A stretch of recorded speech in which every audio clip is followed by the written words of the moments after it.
சூரசம்ஹாரம் முடிந்த பிறகு இப்ப கேட்கணும். இப்பதான் கோபமெல்லாம் அடங்கி இருக்கும். திருச்செந்தூர்ல இப்ப முடிஞ்ச உடனே சாமி இப்படி வரமாட்டார், நேர கடலுக்கு கொண்டு போய் குளிக்க வச்சிருவாங்க.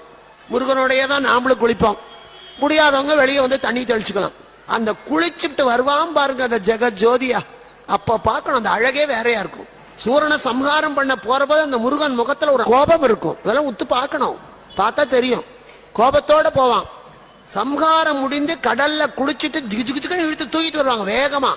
அப்படியே அந்த முகத்துல ஒரு ஒளி, ஒரு சந்தோஷம். அப்ப மடிப்பிச்ச கேட்கணும், ஆனந்தத்தோட கொடுப்பான். சூரசம்ஹாரத்தின் போது கேட்கவே கூடாது. இப்ப வெளியே போற போது நம்ம தூரம் நிக்க பார்க்கணும், மனசுக்குள்ள நினைக்கணும், எங்கிட்ட இருக்கிற தீமையை எல்லாமும் சம்ஹாரம் பண்ணிடு, சுத்திலே இருக்கிற தீமைகளை எல்லாம் அழித்து விடு முருகா, நிம்மதியத்தா. நம்ம திரும்பி வரும்போதுதான் கையெழுந்தி கேட்கணும், முருகா. அப்படித்தான் சஷ்டி விரதம் இருக்கணும். அப்படி இருந்தால் சத்தியமா குழந்தை பிறக்கும். இத சொல்ல தகுதியே சூரசம்ஹாரம் முடிந்த பிறகு இப்ப கேட்கணும். இப்பதான் கோபமெல்லாம் அடங்கி இருக்கும். திருச்செந்தூர்ல இப்ப முடிஞ்ச உடனே சாமி இப்படி வரமாட்டார், நேர கடலுக்கு கொண்டு போய் குளிக்க வச்சிருவாங்க. முருகனுடைய தான் நாமளும் குளிப்போம். முடியாதவங்க வெளியே வந்து தண்ணி தெளிச்சுக்கலாம்.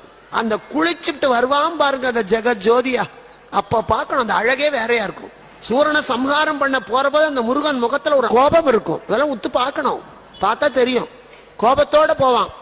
சம்ஹாரம் முடிந்து கடல்ல குளிச்சுட்டு ஜிகுஜிகுன்னு இழுத்து தூக்கிட்டு வருவாங்க வேகமா. அப்படியே அந்த முகத்துல ஒரு ஒளி, ஒரு சந்தோஷம். அப்ப மடிப்பிச்ச கேட்கணும், ஆனந்தத்தோட கொடுப்பான். சூரசம்ஹாரத்தின் போது கேட்கவே கூடாது. இப்ப வெளியே போற போது நம்ம தூரம் நிக்க பார்க்கணும், மனசுக்குள்ள நினைக்கணும், எங்கிட்ட இருக்கிற தீமையை எல்லாமும் சம்ஹாரம் பண்ணிடு, சுத்திலே இருக்கிற தீமைகளை எல்லாம் அழித்து விடு முருகா, நிம்மதியத்தா. நம்ம திரும்பி வரும்போதுதான் கையெழுந்தி கேட்கணும், முருகா. அப்படித்தான் சஷ்டி விரதம் இருக்கணும். அப்படி இருந்தால் சத்தியமா குழந்தை பிறக்கும். இத சொல்ல தகுதியே